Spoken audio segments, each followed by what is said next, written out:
I'm Jason West. I'm one of the senior judges. I've had the good fortune of participating in this competition for, I think I'm going on my 6th year now. So I always learn so much from the students as well.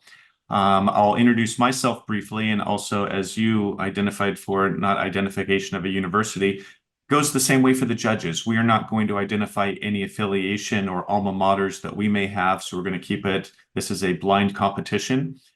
So won't share company names, etc., but high-level overview of myself before I pass it on to Sam and David to introduce themselves. I'm a small business owner. I have a market research consultancy, mostly qualitative research.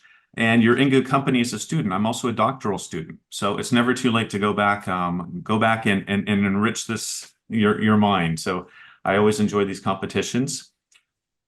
In our competition today, you'll be taking on a fictional business identity and assigning a fictional business identity to us, the judges. So it will be important that we know who you are and what that identity is. And you'll have 25 minutes of time to describe legal, financial, and ethical dimensions of the problem and to recommend a solution that really pastors muster on all of those 3 buckets, those 3 levers, if you will. When you're finished, we'll, as judges, ask you questions for 10 to 15 minutes.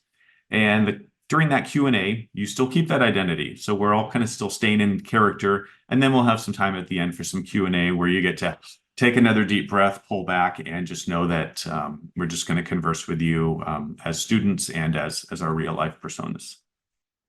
So that's my brief introduction. Now I'd love to hear a little bit from Sam and David, and then we'll turn it over to you for presenting your case competition today. Great. Thanks, Jason. So it's great to meet you all. I'm really looking forward to this. This is actually my first time judging. I was connected by one of my colleagues who suggested this. So I've worked in sustainability for quite a few years now. And I actually also just finished my master's part-time. I went back to school after a couple of years in the workforce. And so it's never too late to go back. I'm with you right there. So I do work on the corporate side of business sustainability. So I work at one of the largest companies in the United States. And I'm really looking forward to this case as not only applicable to, a large corporation, but also as a personal, I'm very personally invested in this cause, especially around things like GreenEats solutions. So looking forward to it.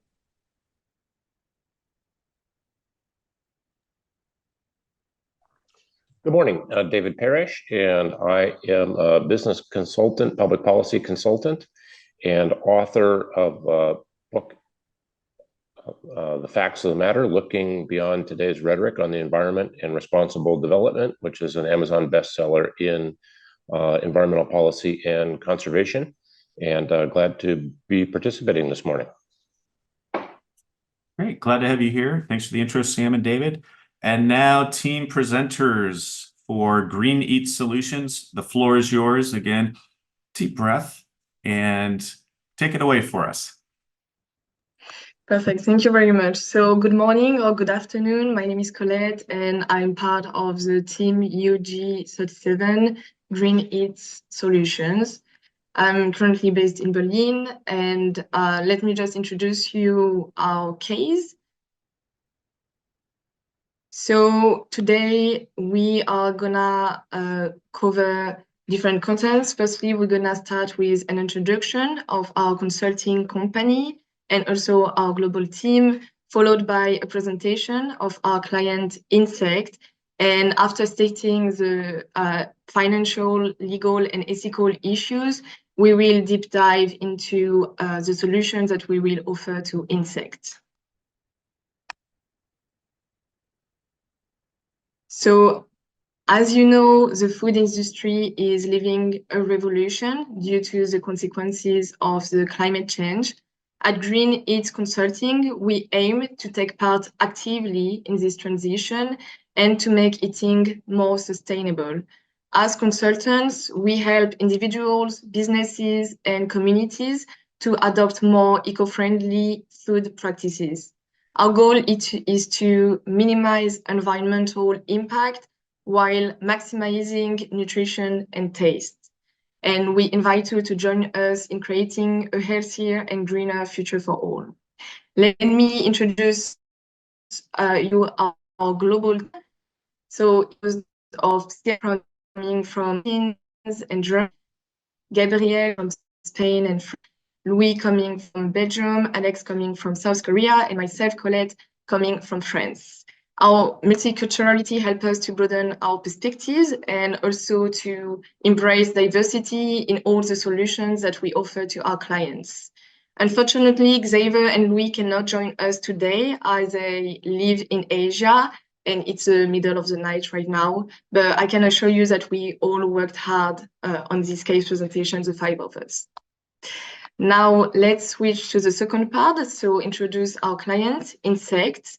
IBESCC was founded in 2011 in Paris by 4 scientists and environmental activists with the goal of addressing the world's growing food needs through insect farming. As a certified B Corp, IBESCC offers a range of products covering animal feed, organic fertilizers, and most recently, protein ingredients made for human consumption.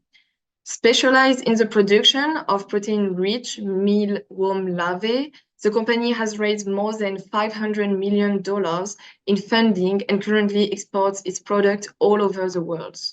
In only 13 years in this market, they became the leader, owning more than 380 patents, which is more than 50% of the patent market in this whole industry.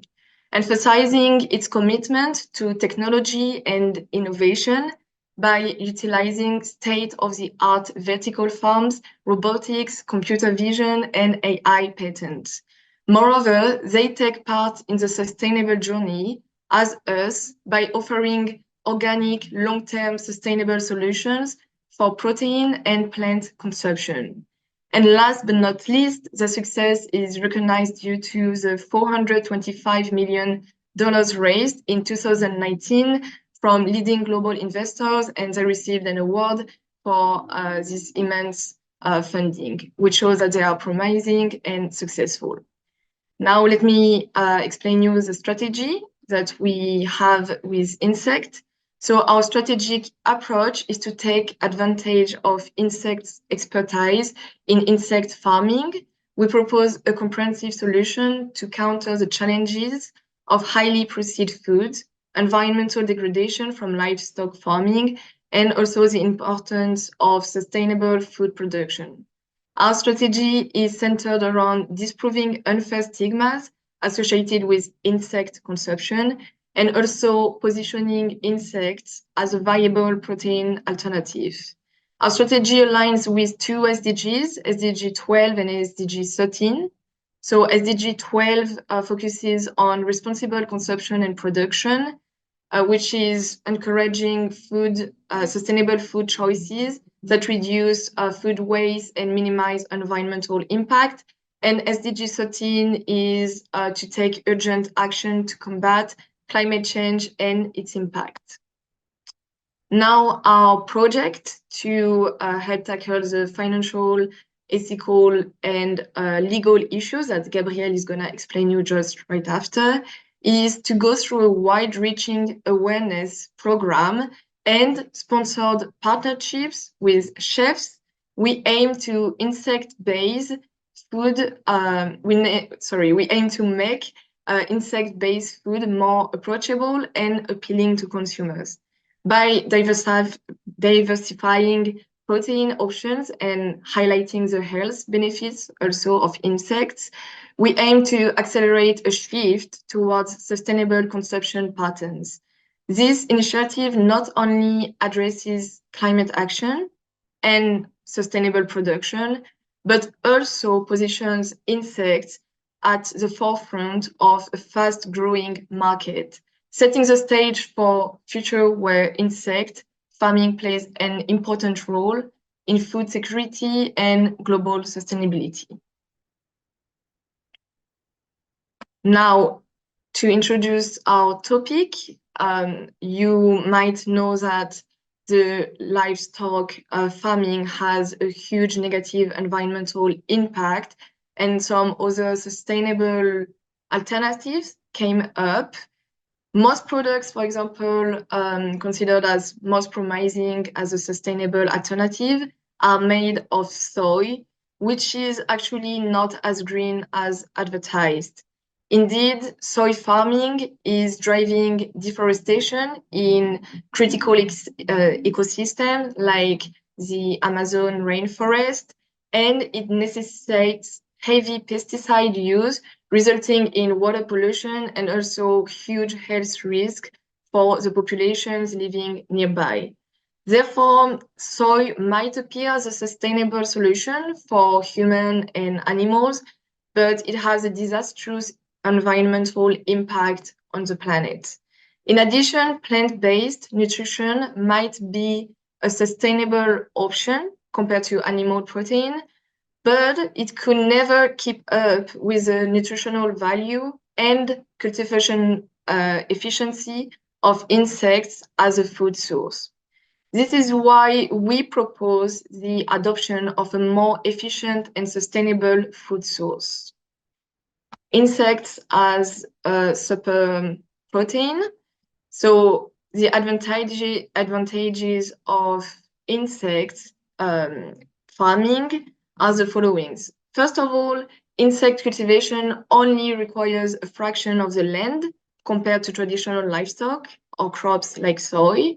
Moreover, nutritious alternative to conventional meat and plant-based substitutes, providing a rich source of high-quality protein, essential amino acids, vitamins, and minerals. And last but not least, the insects convert feed into protein more efficiently than traditional livestock. Around 80% of the insect is edible. Now that I introduced you our topic and our company, I'm going to leave the floor to Gabrielle, who is going to present you all the issues concerning ethical, financial, and legal issues. Okay, so first let's take a look at some of the financial issues the industry and the company might face. Let's start with a brief overview of the insect-based market. So the world still prefers meat. However, with increasing pressure on the current climate situation, a new focus should be found. A massive market is available to be taken over by insects, which we aim to address. As you can see on the chart, currently in the US, the focus is more on insect-based pet food, covering nearly 80% of the insect-based market. The North American market for insect-based pet food currently stands at $8.31 billion and is expected to grow at a compound annual growth rate of nearly 9.5% during 2024 to 2031.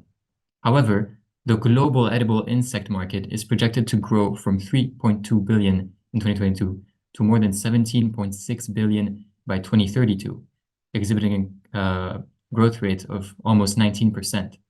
This shows that the market for human insect-based food is becoming more and more relevant today. The market for insect-based food, in Western countries at least, remains in its infancy. As you can see on the left, North America is currently the region of the world with the smallest market. And as you can see on the right, the markets of the whole Western world are expected to have high growth rates. Due to this, the North American markets are particularly exciting, which is why we have decided to target them. Looking further to market sizing, our go-to market will consist of the health-conscious, environmentally aware, and those seeking alternative protein sources in the United States. Our estimated total addressable market, assuming a 10% interest in alternative protein sources out of the total US population of around 330 million, would be of $9.7 billion annually. Our serviceable available market, initially targeting 20% of the total addressable market, would be of almost $2 billion. And our expected market penetration will be an aim of 10% of the serviceable available market in the first year of our campaign. This multi-channel campaign will consist of social media advertisements on popular networks such as X, Instagram, Facebook, also on influencer partnerships, both traditional and online partnerships with celebrities and online personalities to endorse our product through collaborations and recipes, for example, and our own content creation, presenting insect personalized recipes, informational videos, and graphics. Now, let's observe the financial impact of our strategy through a basic overview of the costs of our dynamic campaign aimed at reducing this very existing stigma surrounding insect-based foods in the United States. So as you can see from the table, the majority of our budget will go to advertising and promotion, with other substantial amounts of money going to market analysis, as well as campaign management and analytics. All in all, we expect the project to cost from 1.5 million to around 7.7 million, which we can average out to 4.6 million over the period of 1 to 2 years. The project will, of course, bring important financial implications. An initial rise in costs, however, directly impacted by a positive impact on sales. A conservative 20% increase in market penetration in the US due to this decreased stigma, with insects' current market share at 5%, would result in a 1% increase in total market share. With insects' annual revenue staying at 70 million, a 1% increase in this market share would lead to a $700,000 revenue in the first year, which we hope to grow every year as the market, all in all, grows. Now, let's switch and look at some of the legal issues, the laws and regulations that could potentially hinder insects' activities and growth. So the first thing to note is that since the beginning of 2018, the novel food regulation came into force in the EU. Food insects have been considered novel foods that require authorization. Unlike conventional non-novel foods, these may only be placed on the market after going through a very elaborate authorization procedure. So corresponding applications must be submitted to the EU Commission. And although our strategy is focused on the US, Insect is a French company which has the majority of its operations in France. So these are essential rules to abide by. As of August 2023, a total of only 4 insect species have been approved as novel foods. These include the 2 mealworm species that Insect uses for its products. However, the authorization only exists for 5 years initially, which means that Insect will have to renew its licenses to keep growing. And the fact that they are considered novel foods provides that they must bear a unique name specified in the respective authorization. This means that products are not able to effectively hide the insects which make them up. All of this means that if Insect wants to launch any new products derived from insects that are non-registered, these firstly have to be approved, which is a timely and expensive process. So another restrictive situation is the fact that the EFCA, the European Food Safety Authority, has shown that insect protein might be an important source of allergies. Their research found that people allergic to crustaceans and products derived from them, as well as from house dust mites, may also be allergic to insect protein, which has prompted further research in the field. This brings about some complex legal issues or obstacles that could hinder our success. When it comes to labeling, for example, a corresponding warning that this ingredient can cause allergic reactions must be placed in immediate vicinity of the list of ingredients, and the specifics, font size, placement, language will be a critical consideration for businesses. Of course, failing to comply with these regulations could lead to legal repercussions, such as fines and product recalls. Insect may also face a higher insurance premium due to this, which might make it harder for it to conduct business.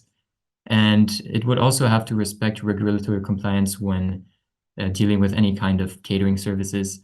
And of course, Insect, because of this, might also face difficulties in finding restaurants and food providers that are completely non-hesitant to incorporate these.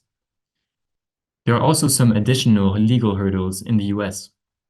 Currently, edible insects in the US fall under the oversight of the FDA, the Food and Drug Administration. However, the FDA's historical approach has viewed insects primarily as filth rather than as food. This classification poses a challenge for the edible insect industry, which has no clear regulatory pathway for their use in human food products.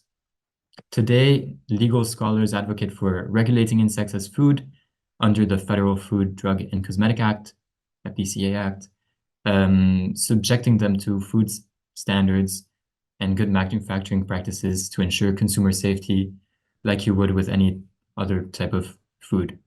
Furthermore, based on FDA interpretations, additional labeling requirements may be necessary for edible insect products to inform consumers about unexpected food components, such as allergies that we just talked about.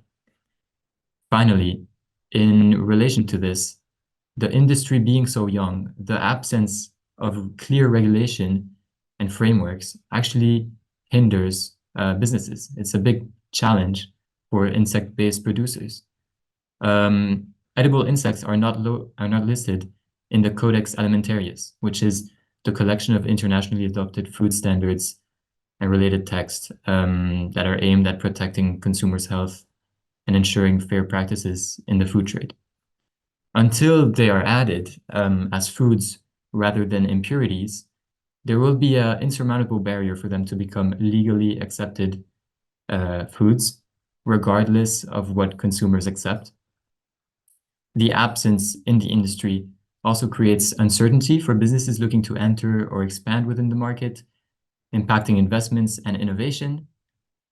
Lastly, invertebrates are also excluded from the Council directive concerning the protection of animals kept for farming purposes, which basically means that essentially there's no real laws protecting their well-being. And this has prompted animal welfare groups to already advocate for stricter regulation in the US and the EU, which could, of course, impose new standards and practices that for the welfare of farmed insects that we have not planned for. Now I'll pass the floor over to Alex for the legal issues, ethical issues, I mean. Sorry.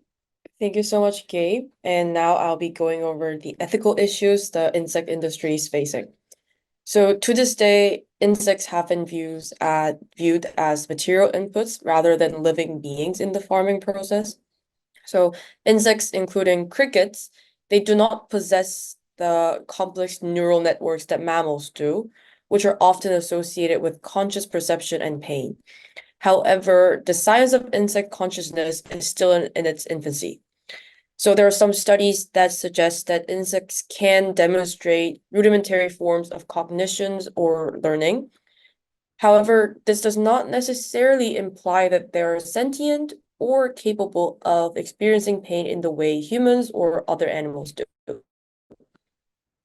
So people who argue that insects feel pain since they react to harmful stimuli, but these responses can also be just autonomous and unconscious reactions. So the question of implying precautionary principle when there are still insufficient evidence that they can feel pain still lies within the industry. And unsurprisingly, there's an overwhelming lack of knowledge regarding the suitability of insects for intensive farming practices. Since we only know very little about their emotional lives, their behaviors, intelligence, and sentience, what they require from their environment to meet welfare needs are still up in the air. And consideration of how treating insects better aligns with moral principles and shapes human character, and the importance of minimizing unnecessary harm to insects and other valuable populations and food production systems are still in conversation within the professionals. And then we have evaluating the potential health risks associated with consuming insects as food or feed, including considerations of food safety, allergy, and zoonotic diseases still rise in the field. Plus, there are already discussions about the need for a better bug, which means the one that grows bigger in less time. And the industry is turning towards forensic entomologists in the field of criminal investigation, studying why some insects grow much quicker than others. And last but not least, another ethical concern is the disconnection between viewing insect as viewing insect consumption as a novelty versus a serious solution to global food security and environmental challenges. So in many countries worldwide, insects are a common and nutritious protein source. However, in the US, including a lot of Western countries, they're often relegated to novelty snacks or adventurous menu items, which can perpetuate a sense of exoticism rather than fostering genuine acceptance towards insect food. This can hinder process towards a more sustainable food system. Plus, it highlights broader issues of culture bias and the need for open-mindedness toward alternative food sources. So that leads to our solution, which is a heavy marketing strategy designed to combat the social stigma that insect food industry is facing. We're going to facilitate this through intense marketing strategies for insect as human food through online and offline channels. And since we've seen how some foods that were considered as superfood gain popularity over the years, such as blueberries, quinoa, hemp seeds, and chia seeds, the program will brand insect food as super protein for a higher acceptance and highlight its benefits. As we mentioned before, insect protein contains more protein than beef. It matches the quality of milk protein, and it emits 40 times less CO2 than beef production. One of our main goals is to expand the offline sales channel. Putting the products in forms of protein bars, patties, or meatballs would allow people to see insect food as an option for their protein intake, which aligns with our social media strategies. So to this day, Insect has been focusing online markets. So they have their online website channel where people can directly buy their products.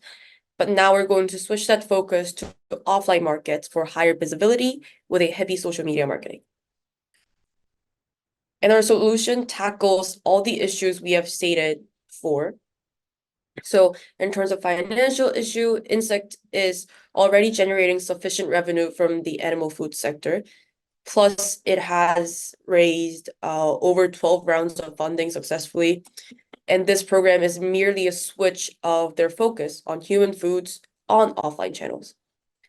And in terms of legal issues, we have our campaign to make insect food more acceptable and more approachable, which means following the regulation of having to clearly state which insect they use, or having to clearly state the allergy regulations might be more advantageous for us because it will allow us to have more visibility. And if this campaign is successful, it might push lawmakers to pass more regulations on insect food industry for a clear guideline for the overall industry. And last but not least, for our ethical issues, we have found that freezing crickets minimize suffering before their death, which means that there are hopes of finding more humane ways to the industry. And the program is designed to combat the social stigma. So cultural stereotypes will be addressed and more accepted. And plus, it is definitely more sustainable for the planet and the people compared to anything else, any other options we have. For conclusion, I'd like to bring attention that we have, as human beings, we have evolved the way of eating throughout millions of years, and insect food is just another revolution we're facing. And this is for the better planet and for humans. I'd like to conclude our presentation by saying our company motto, nourishing our planet one bite at a time. Thank you so much for your time. This was our presentation. Thank you, GreenEats Consulting.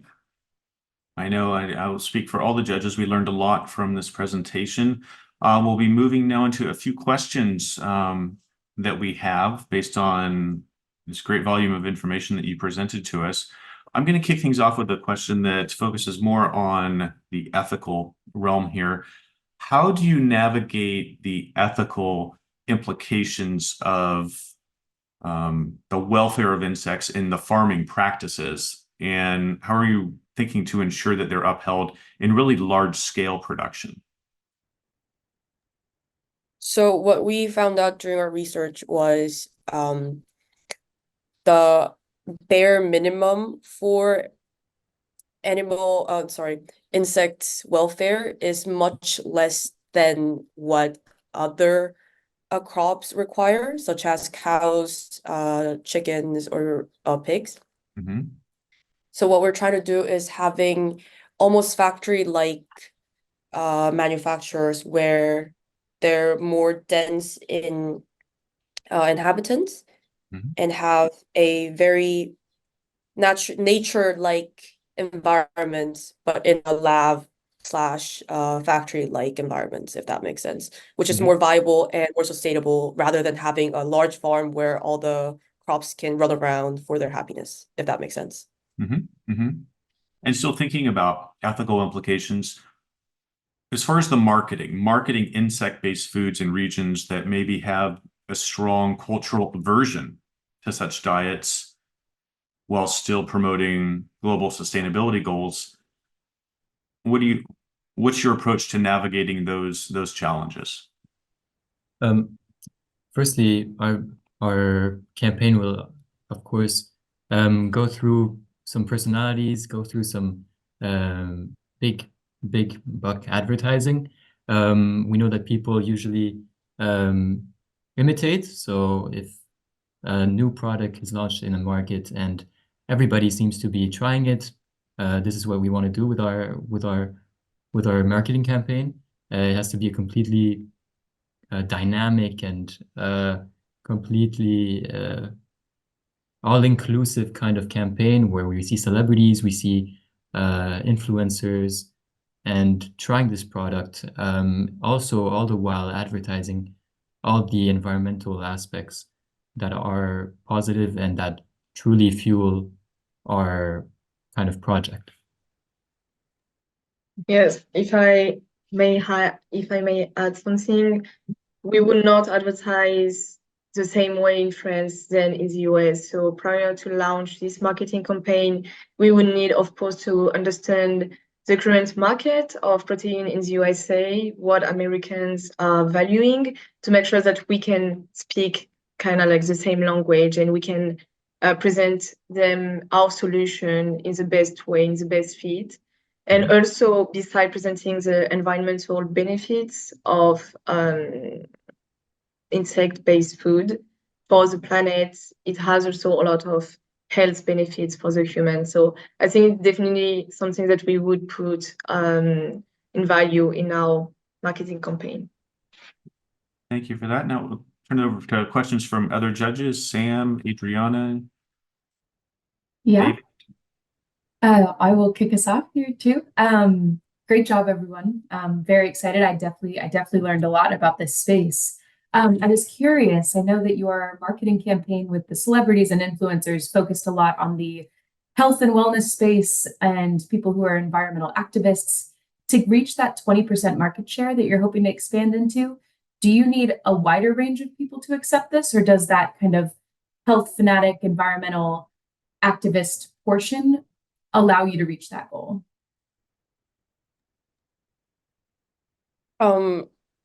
Sorry, so I think what we were really trying to do is we're gonna try to penetrate into a very small niche group of health enthusiasts, if I may say so, health enthusiasts, people who are very into greener solutions for their living.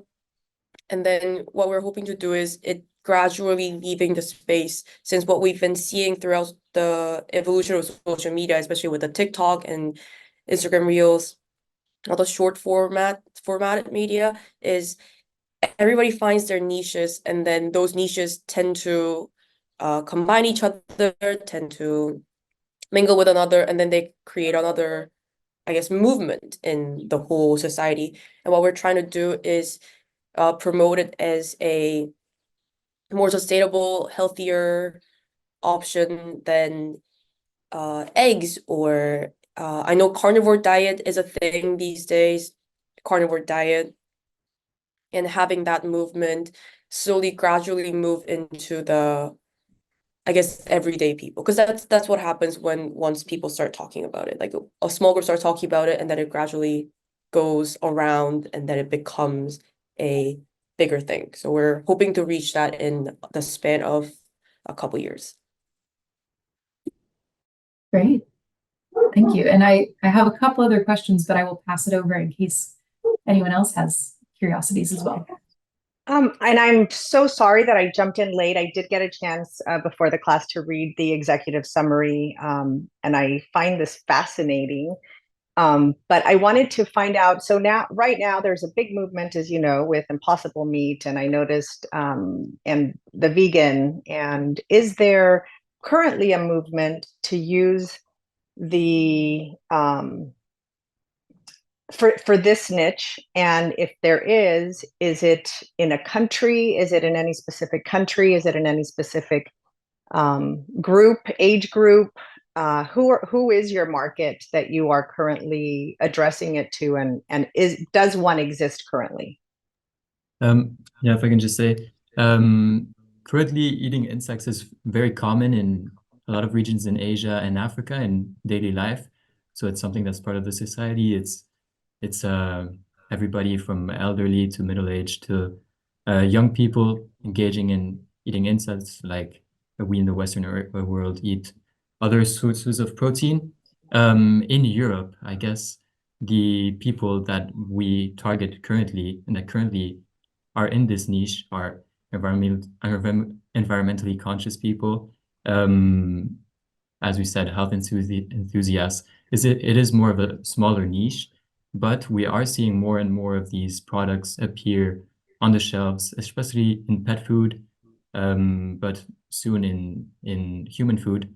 And so what we would target is, I don't think we have a particular age group, probably somewhere in the middle-aged, young adults, because sometimes elderly people tend to be more centered in their beliefs or in their traditions.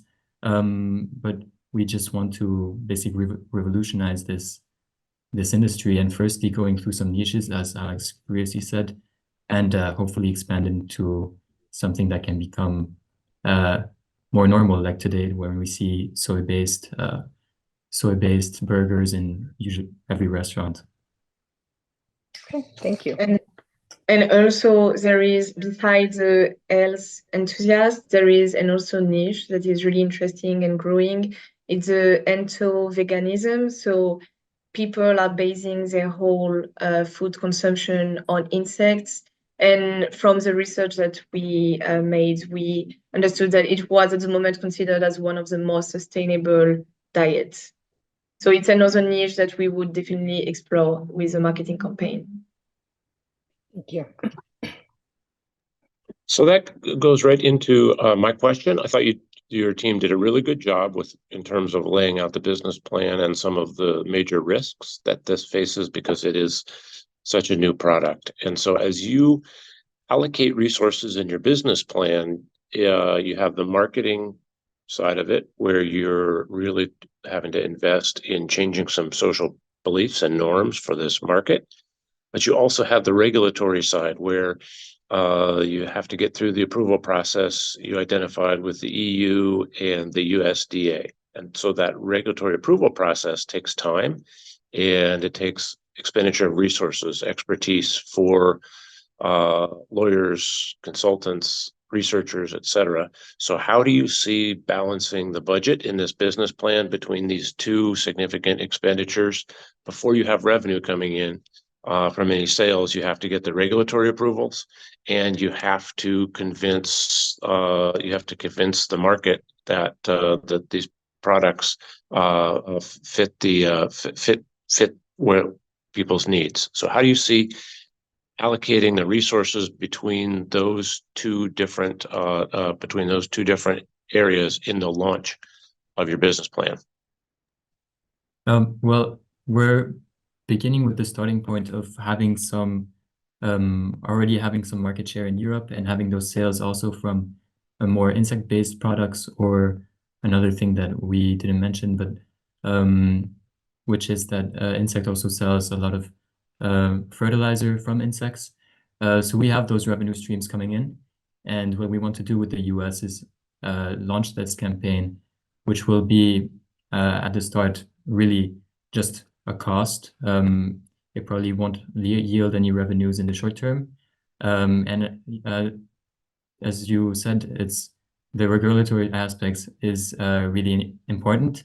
Currently, the two mealworm species that we base our product on have been approved in the EU, and in the US, this kind of lack of regulatory kind of action is really hard to kind of navigate, because either the products are allowed or they're not. As we said, they're still seen as filth. So it's definitely something that we have to pour our resources into. But I would say that the marketing aspect has a priority for us. We could even see a possibility of us marketing this through what we said, online channels, before the product even hits the shelves.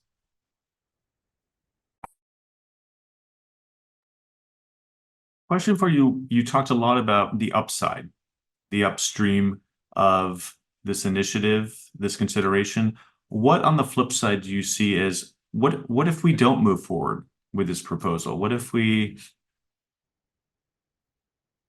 step back and don't consider it? What do you think is that biggest barrier to not considering the proposal that you presented to us here?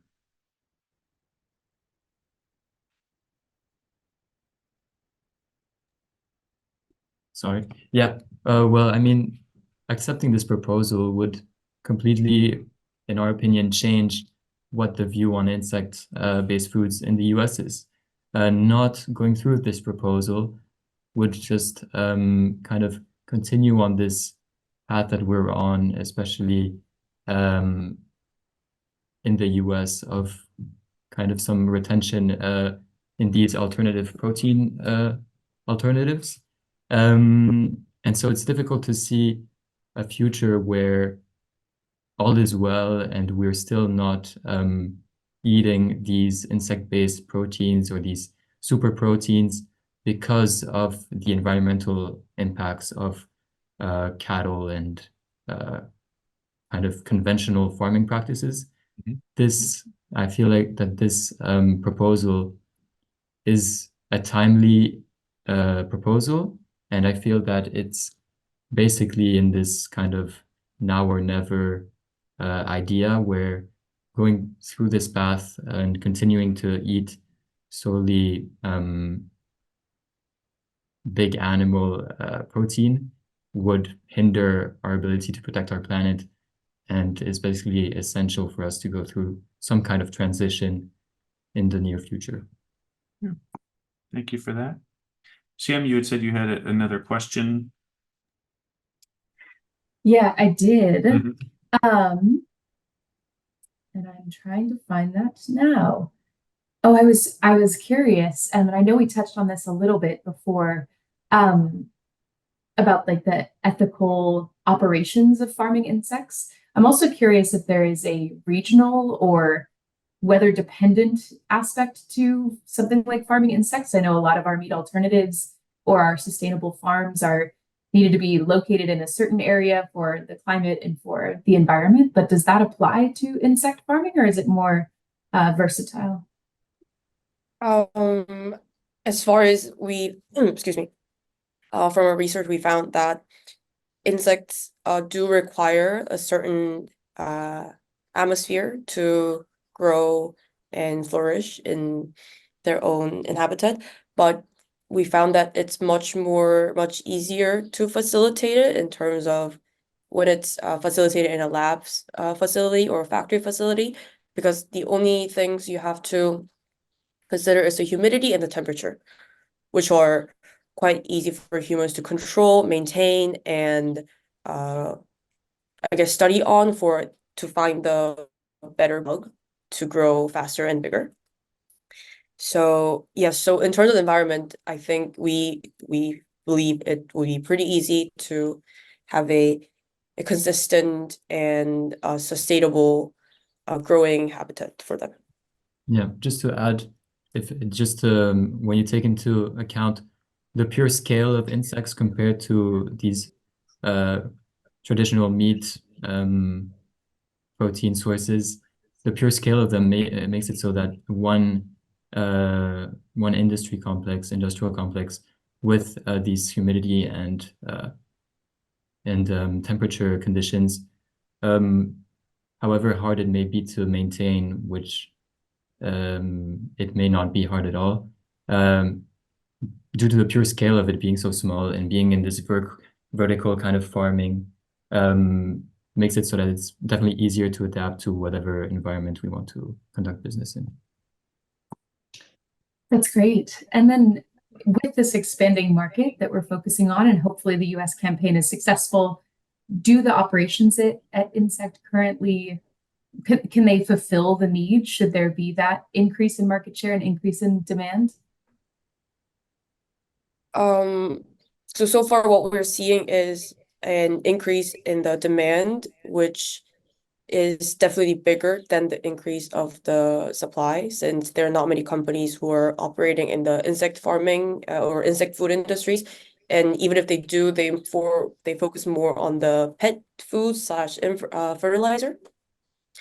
And what we're hoping to do is, with the revenues we will generate in the States, we can maybe invest more in the farming facilities and the manufacturing factories to meet the new and hopefully increased demand for the markets. Yeah, currently Insect just opened its brand new state-of-the-art farming facility as the biggest in Europe. And so we aim to firstly supply the American market through this facility. And then they're also launching some industrial complexes and working with companies also in Mexico and the US to meet this new demand. And hopefully once we're more established in that market, we would then move some operations over there as well. We have time for maybe one more judge question, and then we'll. I had just a follow-up question. Alex, I noticed you mentioned certain conditions make it bigger and better, make the insects bigger and better. Is everything naturally being grown, harvested, or are there antibiotics or anything that might increase the size of a bug or an insect to make it, similar to the US where we're injecting hormones into chickens and cows? Also, what I meant by a better bug is because we don't really know what species of insects we can eat yet. We don't have much idea of what is edible, what is not, or what tastes better even, and what is not. And our goal is to, or if the research of insect is targeted to find something that grows in a faster and bigger way, which is more efficient in time and the energy they spend on the farming process, plus finding a new or a different insect that we didn't know we could eat, and then with the research we find that it's edible in fact, and it can include some organic I'm so sorry, what is it called? Organic Antibiotic, or no, not antibiotics. antibiotic organic changing, organic manufacturing that a lot of planting crops industries go through to make better wheat, better or more nutritious plant crops, which could be a way for insect farming, but we haven't done that research, to be completely frank with you. Yeah, understood. Thank you. If I can just add something, as Alex and Gabriel were mentioning, as insects are so small, it's really easy just to recreate the perfect environment in which they used to live to raise them. And I believe that with this ease of recreating this environment and providing like the perfect temperature and humidity in which they live, they become better bugs. And also, as this is a very, very, very new money, like 30 years, it was huge of money, which shows a lot of demand as well. But there is also a lack of regulation at the moment concerning the use of pesticides for bugs to become bigger and better bugs. So this is definitely a concern in the market that should be regulated, we hope, in the next years. Thank you. Well, on that concluding thought, we release our roles here. And so now, as judges, we have a few moments to give you some feedback on your presentation, what worked well, and as well as any questions you may have for us. So I'll start it off with, I thought it was exceptionally well done, well researched. I could tell that you all knew your stuff here and you all complimented each other. I think that was certainly, we're in an online forum. As you're aware, with this competition, a lot of presentations are in person, but I felt that there was very much a cohesive unit amongst you all, that you had worked together and had really spent the time behind the scenes to deliver the presentation to us today. That doesn't always come across the screen. It did today with your presentation. So the details, the research there, I think was really, really well done. My only suggestion would be to even incorporate more of that unit, if you will, and in your conversation, presenting yourself and identifying that team name again. So we're reminded as the audience here, as GreenEats consultants, as GreenEats, that we recommend this. And so it really brings you together and threads together that barrier of the different locations that you're all operating from. But otherwise, I was really impressed by your presentation. Thanks for sharing it with us today. Thank you so much. Thank you so much. Jason, I had a similar thought. I'm looking at Alex Lee and I'm wondering, is she in a room? Is she, where is she? And for all of you guys to be so cohesive, I thought it felt like you guys were all in the same room and you guys had been working together. And so, to Jason's point, I thought that you guys are extremely a cohesive group and unit. And I apologize for being late to the presentation, but from what I was able to hear, you guys absolutely know your stuff. And I agree with that too. I think part of the strength of this as well, and I look in business cases like this, of course, it's very business oriented. So we expect the numbers and the facts, and you guys definitely had that. Especially, it was great to contextualize those because you threw out some numbers, some revenue numbers, some patent numbers, and said those were 50%. So you gave us some context without, extensively knowing about this food regulation industry, which I thought was great. I loved the connection to the UN SDGs. That was great. It was great to kind of level set us there and where that goal was, especially with the context of your whole presentation. Really great job.